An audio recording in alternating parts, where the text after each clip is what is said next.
Perkenalkan, nama saya Nelia Adia Divani. Pada kesempatan kali ini saya akan menyampaikan pengalaman saya ketika menjadi seorang public speaker.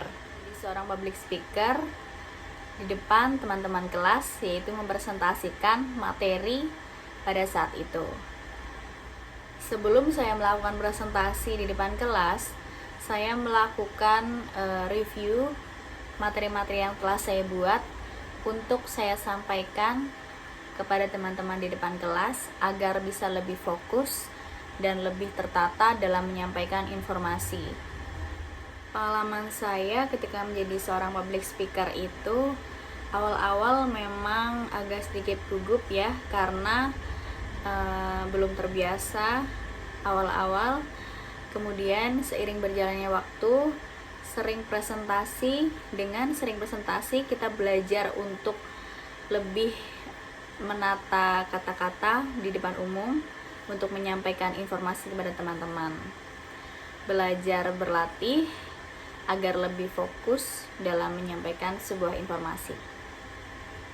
Pengalaman saya ketika mengalami gugup, mengalami ngeblank, saya menyiapkan kertas untuk diisi poin-poin yang akan saya sampaikan. Ketika saya kehilangan fokus, saya sesekali melihat catatan-catatan yang telah saya buat ketika saya melakukan presentasi di depan teman-teman kelas.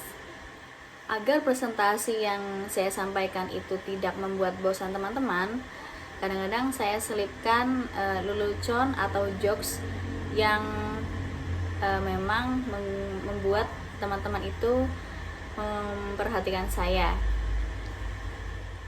Kesan saya menjadi seorang public speaker ini sangat menarik, karena ketika kita belajar public speaking, kita dapat mempelajari banyak hal yang tidak awalnya mungkin ini tidak diperhatikan, tetapi ini justru menjadi poin penting yang memang harus diperhatikan.